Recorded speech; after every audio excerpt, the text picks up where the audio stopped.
محترم سامعین، آج ہم آپ کی خدمت میں امام زمانہ علیہ السلام کی والدہ محترمہ بی بی نرجس خاتون کے حالات زندگی آپ کی خدمت میں پیش کرنے کی سعادت حاصل کریں گے۔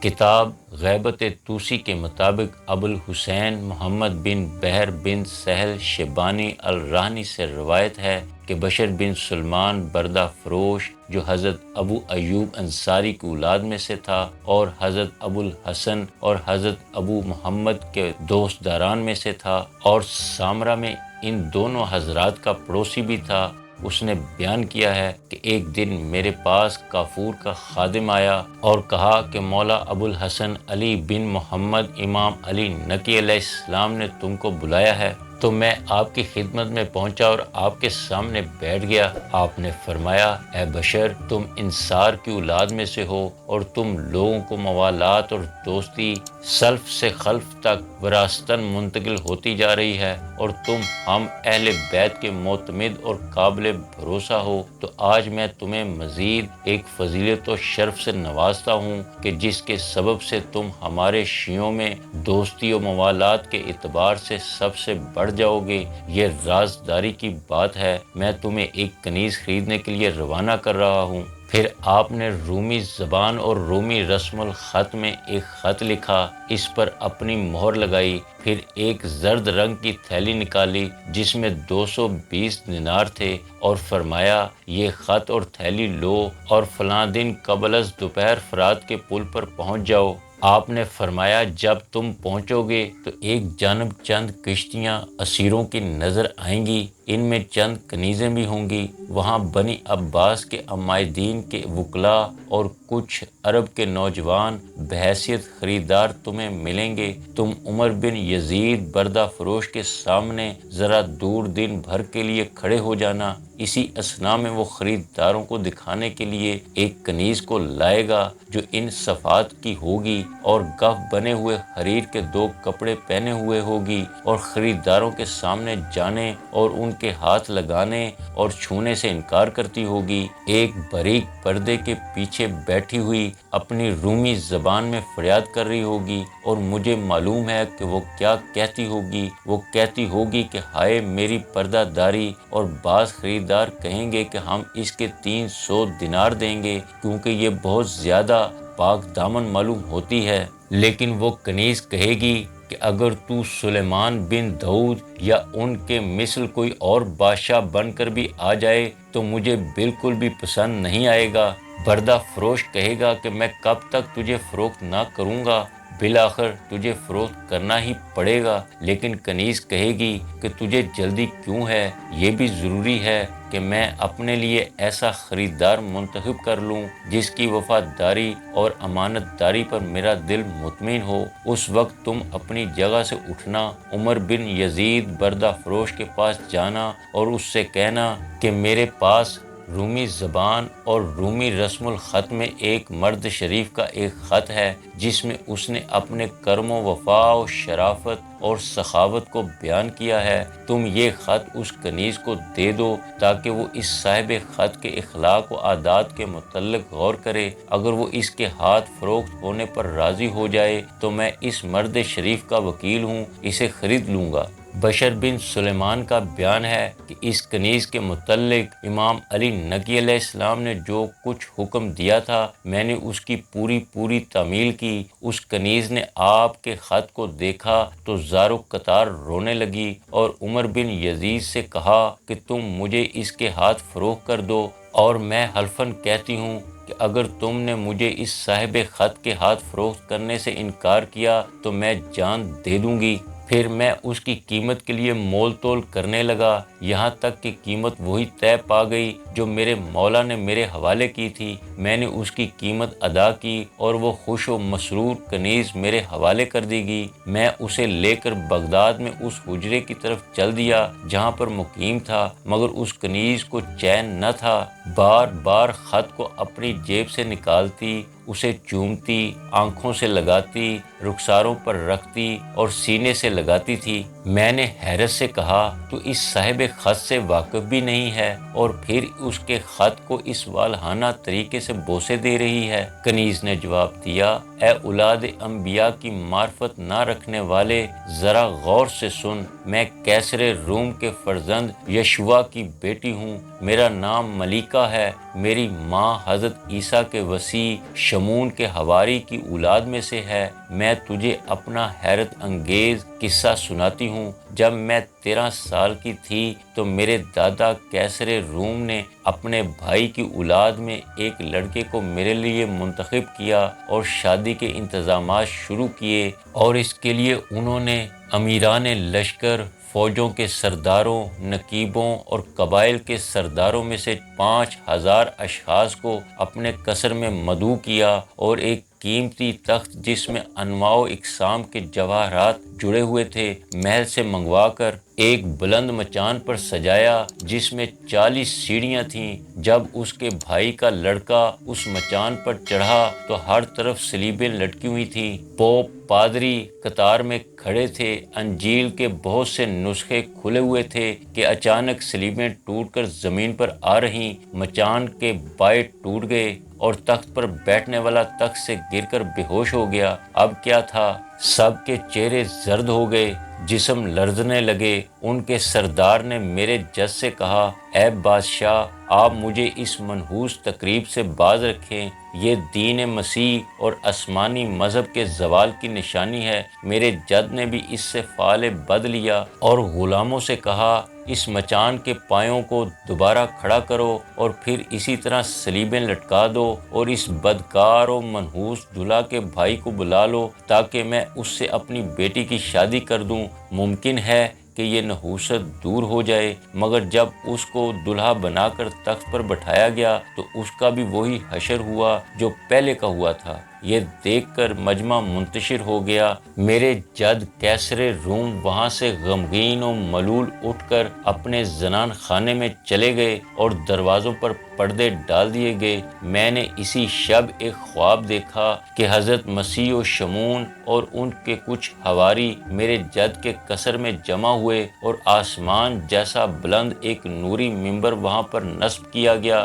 جہاں میرے جد نے میری شادی کے لیے تخت نصب کیا تھا۔ اتنے میں حضرت محمد صلی اللہ علیہ وآلہ وسلم اور ان کے داماد اور ان کی اولاد میں سے چند حضرات تشریف لائے۔ حضرت مسیح نے پیش قدمی کی اور ان کا استقبال کیا اور دونوں گلے ملے۔ حضرت محمد مصطفیٰ صلی اللہ علیہ وآلہ وسلم نے ارشاد فرمایا، اے روح اللہ، میں آپ کے وسیع شمون کی لڑکی ملیکہ کا پیغام اپنے اس لڑکے سے لے کر آیا ہوں۔ یہ فرما کر حضرت نے حضرت ابو محمد امام حسن عسکری علیہ السلام کی جانب اپنے ہاتھ سے اشارہ کیا جو اس صاحب خط کے فرزند ہیں۔ حضرت مسیح نے شمون کی طرف دیکھا اور فرمایا، تو تمہیں ایک شرف حاصل ہوا، تم اپنے خاندان کو آل محمد کے خاندان سے نسبت دے لو۔ شمون نے کہا، مجھے منظور ہے۔ یہ سن کر حضرت محمد صلی اللہ علیہ وآلہ وسلم اس نوری ممبر پر تشریف لے گئے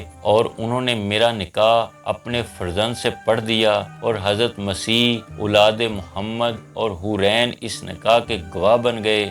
جب میں اس خواب سے بیدار ہوئی تو ڈری کہ اگر میں یہ خواب اپنے باپ اور جد سے بیان کرتی ہوں تو وہ مجھے زندہ نہ چھوڑیں گے، لہٰذا اس کو چھپائے رہی، کسی پر اس خواب کو ظاہر نہیں کیا۔ مگر ابو محمد کی محبت میرے دل و جان میں اس قدر رس بس گئی کہ میں نے کھانا پینا بھی ترک کر دیا۔ نتیجے میں ضعف و ناتوانی اتنی بڑھ گئی کہ میں شدید بیمار پڑ گئی۔ مدائن کے آس پاس کوئی ایسا طبیب نہ تھا کہ جسے میرے جد نے بلا کر علاج نہ کرایا ہو، مگر جب مایوسی کے سوا کوئی مداوا میری بیماری کا نہ ہو سکا تو میرے جد نے مجھ سے کہا، اے میری خنقئی چشم، تیرے دل میں اگر کوئی خواہش ہو تو بتا دے تاکہ میں دنیا میں ہی اس کا سامان کر دوں۔ میں نے عرض کیا، دادا جان، میں اپنی صحت اور مرض سے نجات کا دروازہ ہر طرف سے بند پا رہی ہوں۔ کاش آپ ان مسلمانوں کو رہائی دے دیتے جو آپ کے قید خانوں میں مقید ہیں، ان کی بیڑیاں کاٹ دی جائیں اور ان کی جان بخشی ہو جاتی تو مجھے امید ہے کہ حضرت مسیح اور ان کی مادر گرامی مجھے صحت عطا فرما دیں گی۔ جب میرے جد نے قیدیوں کو رہا کر دیا تو میں اپنے جسم میں قدر آثار صحت محسوس کرنے لگی اور کچھ آب و غذا کھانے پینے لگی۔ یہ دیکھ کر میرے جد کو بہت خوشی ہوئی اور اب تو وہ قیدیوں پر اور زیادہ کرم کرنے اور انہیں عزت دینے لگے۔ 14 دن کے بعد میں نے پھر خواب دیکھا، گویا سید النساء بی بی فاطمہ الزہرا سلام اللہ علیہ میرے پاس تشریف لائی ہیں اور ان کے ساتھ مریم بنت عمران اور جلو میں 1000 جوان بہشتی ہیں۔ حضرت مریم نے مجھ سے فرمایا، یہ تمہارے شوہر ابو محمد کی مادر گرامی سیدۃ النساء ہیں۔ یہ سن کر میں ان سے لپٹ گئی اور زار و قطار رونے لگی اور شکایت کی کہ حضرت ابو محمد سے میری ملاقات نہیں ہوئی۔ بی بی نے فرمایا، میرا فرزند ابو محمد تمہاری ملاقات کو اس وقت تک نہیں آئے گا جب تک تم مشرکہ ہو اور دین نصارہ پر قائم ہو، اور یہ میری بہن مریم بنت عمران ہے، تمہارے دین سے برات کر لی ہے۔ لہٰذا اگر تم اللہ، حضرت مسیح اور حضرت مریم کی خوشنودی چاہتی ہو اور یہ چاہتی ہو کہ ابو محمد تم سے ملیں تو کہو، اشہد ان لا الہ الا اللہ و اشہد ان محمد رسول اللہ۔ جب میں نے یہ کلمہ پڑھا تو انہوں نے مجھے گلے لگا لیا اور میرا جی خوش ہو گیا۔ آپ نے فرمایا، اب توقع رکھو، تمہیں ابو محمد کی زیارت ہوگی اور میں انہیں بھیجوں گی۔ اس کے بعد میں خواب سے بیدار ہوئی اور مجھے بہت خوشی ہوئی کہ اب میں حضرت ابو محمد سے ملوں گی۔ دوسرے دن میں نے حضرت ابو محمد کو خواب میں دیکھا تو میں نے ان سے عرض کیا، آپ نے مجھ کو اپنی محبت میں مبتلا کیا ہے اور آپ مجھ سے ملتے بھی نہیں ہیں۔ آپ نے فرمایا،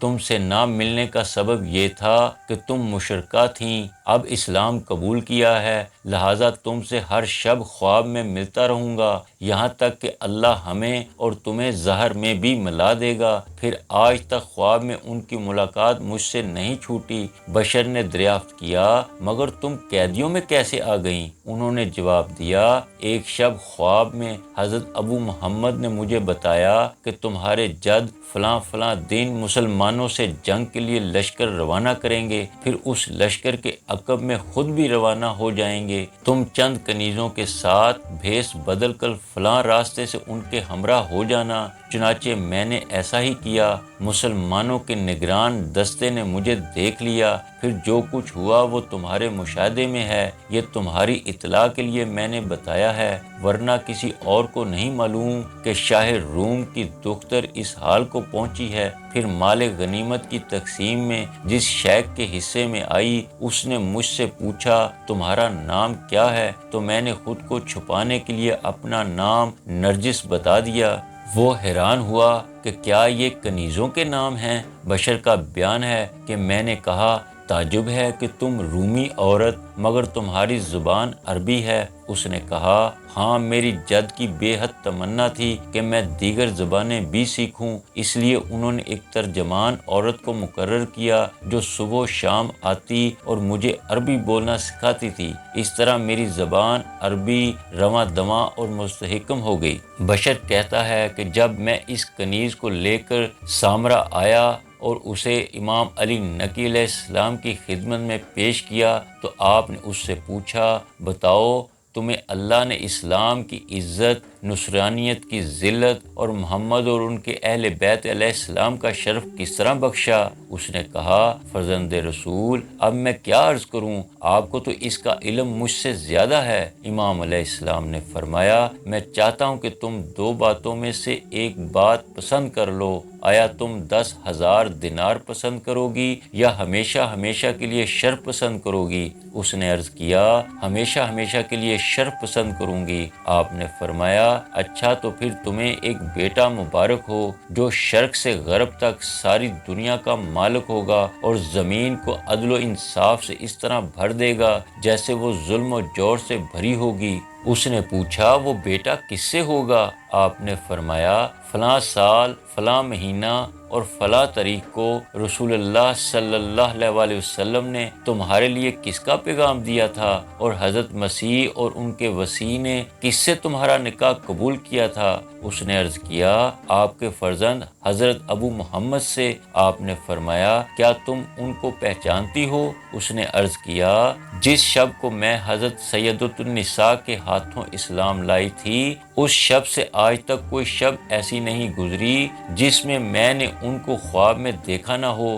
راوی کا بیان ہے کہ اس کے بعد امام نے کافور کو حکم دیا کہ جاؤ میری بہن حکیمہ کو بلا لاؤ۔ جب حکیمہ خاتون آئیں تو آپ نے فرمایا اے میری بہن دیکھیے یہ وہی ہے۔ انہوں نے بڑھ کر بڑی دیر تک اس کو گلے لگائے رکھا اور بہت خوش ہوئیں۔ اس کے بعد آپ نے بہن سے فرمایا بنت رسول اس کو اپنے گھر لے جائیے اور فرائض و آداب سکھائیے، یہی ابو محمد کی زوجہ اور امام قائم کی والدہ ہیں۔ محترم سامعین، ظہور امام مہدی علیہ السلام کے حالات سے آگاہی کے سلسلے میں اب تک کے لیے بس اتنا ہی۔ انشاءاللہ ہم مزید معرفت و آگاہی کی ویڈیوز کے ساتھ دوبارہ حاضر ہوں گے۔ تب تک اپنا، اپنے دوستوں اور عزیز و اقارب کا خیال رکھیے گا۔ والسلام۔